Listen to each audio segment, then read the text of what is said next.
नमस्कार दोस्तों, EduTok for you पे आप सभी का स्वागत है। आज हमारा नया विषय है हाउ टू बिकम प्रोफेसर, यानी कि प्रोफेसर कैसे बने। अब बात करते हैं प्रोफेसर क्यों बनना चाहिए हमें। प्रोफेसर बन के आप देश की सेवा कर सकते हैं। इसके अलावा आप जो है यूथ जनरेशन के साथ जुड़ सकते हैं। यूथ जनरेशन के साथ जुड़ने से सबसे बड़ा फ़ायदा ये होगा कि आपके मन में अगर कंट्री को शेप करने का एक इरादा है कि हम इतने लोगों से जुड़ेंगे, नई नई विचार, नए नए रिसर्चेस और नई नई चीज़ें जो कि कंट्री को आगे ले जा सकती है, उनसे हम वहाँ पे शेयर कर सकते हैं और ज़्यादा सैलरी भी हमें मिलती है। इसके अलावा प्रोफेसर बनने के बाद जो स्टेबिलिटी होती है जॉब में, वो बड़ी शानदार होती है। नंबर ऑफ़ हॉलीडेज़ आपको मिल जाता है। अगर आप कोई अलग से भी काम करना चाहते हैं, अगर आप चाहते हैं कि इन चीज़ों पर भी ध्यान दे दिया जाए, समाज की भी चीज़ों पर ध्यान दे दिया जाए, तो एक अच्छे तरीके से आप प्रोफेसर बन के बाकी चीज़ों में भी समय दे सकते हैं। अब बात करते हैं एलिजिबिलिटी क्राइटेरिया की।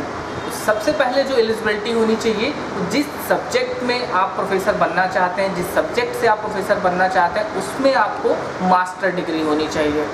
मास्टर डिग्री होनी चाहिए आपकी, और साथ में गुड एकेडमिक रिकॉर्ड होना चाहिए।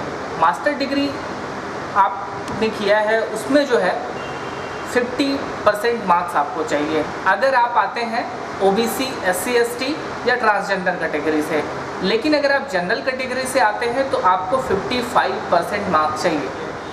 अगर आप एससी, एसटी, ओबीसी, पीडब्ल्यूडी या ट्रांसजेंडर की कैटेगरी से आते हैं तो आपको 5% की छूट मिलती है और 50% पे ही आप जो है उसके लिए अप्लाई कर सकते हैं।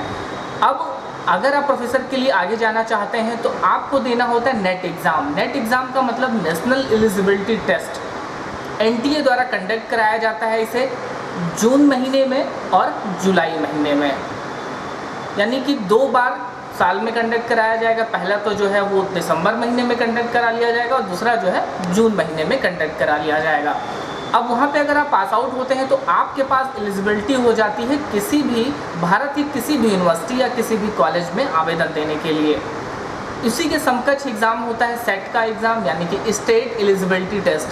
स्टेट एलिजिबिलिटी टेस्ट आप जब पास कर लेते हैं तो उस पर्टिकुलर राज्य में ही आप जो है आवेदन कर सकते हैं। सेट का मतलब स्टेट से संबंधित है, स्टेट एलिजिबिलिटी टेस्ट। मान लीजिए आपने गुजरात का सेट दिया है तो अब केवल गुजरात की ही वैकेंसी जो निकलेगी वहाँ पे आप प्रोफेसर के लिए अप्लाई कर सकते हैं। लेकिन नेट के साथ क्या होता है कि पूरे भारत में आप अप्लाई करने के लिए एलिजिबल हो जाते हैं। अब बात करते हैं इसके अलावा पीएचडी होनी चाहिए। पीएचडी के संबंधित यूजीसी की नई गाइडलाइन आई है, जुलाई 2018 की सबसे लेटेस्ट अपडेट है। अगर आप कमेंट बॉक्स में बताएंगे तो हम उस पर भी एक नई वीडियो बनाएंगे। 2009 से पहले जिन्होंने पीएचडी की हुई है उनका जो मान्यता है वो इक्विवेलेंट है नेट के, तो वो भी अप्लाई कर सकते हैं। जॉब पोजीशन की अगर हम बात करें तो 3 तरीके की जॉब पोजीशन होती है। जब आपका सिलेक्शन होता है तो आप असिस्टेंट प्रोफेसर बनते हैं। असिस्टेंट प्रोफेसर के बाद आप बन जाते हैं एसोसिएट प्रोफेसर। एसोसिएट प्रोफेसर जब आप 6 साल, 8 साल या 10 साल वहाँ पे बिता लेते हैं तो आप बन जाते हैं फिर full time professor for the college. देखिए 2 तरह की वैकेंसी आपको मिल जाती है यहाँ पे। अगर आपने नेट निकाल लिया, आपने पीएचडी कर लिया है, अब आप क्या कर सकते हैं, पहला तो यूनिवर्सिटी में अप्लाई कर सकते हैं। यूनिवर्सिटी में अप्लाई करने के अपने नियम होते हैं।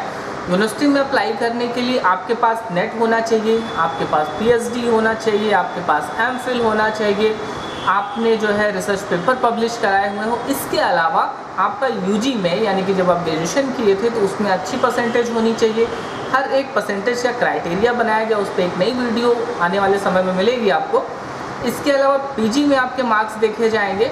इसके बाद आपने कितने वेबिनार अटेंड किए, कितने सेमिनार अटेंड किए, इन सब के भी आपको मार्क्स मिल जाते हैं जब आप यूनिवर्सिटी के लिए अप्लाई करते हैं। तो यूनिवर्सिटी का रास्ता थोड़ा लंबा हो जाता है।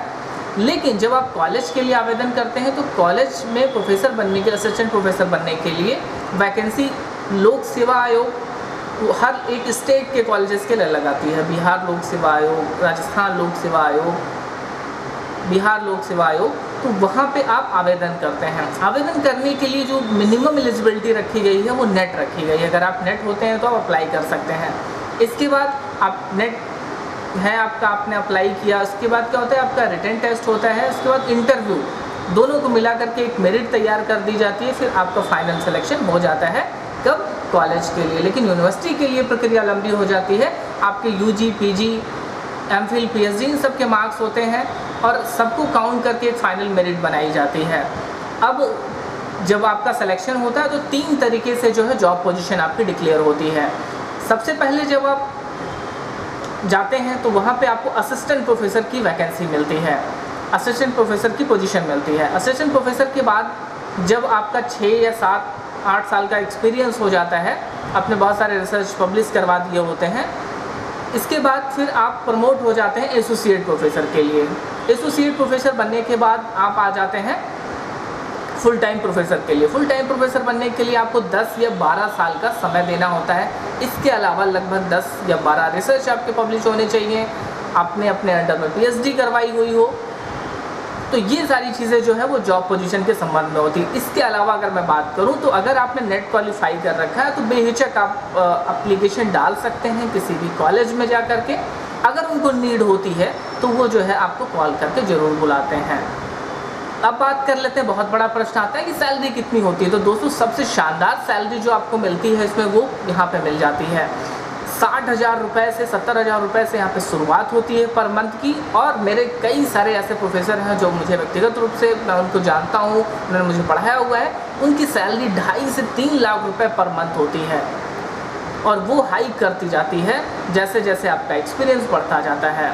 तो आई होप आपको ये सारी चीज़ें क्लियर हो गई होंगी। अगर आपको अभी कोई डाउट है, अगर आपका कोई प्रश्न होता है तो आप कमेंट बॉक्स से हमें ज़रूर बताएं। चैनल को सब्सक्राइब कर लीजिए, वीडियो को लाइक कर दीजिएगा और दोस्तों के साथ शेयर कर लीजिएगा। थैंक यू दोस्तों, नमस्कार।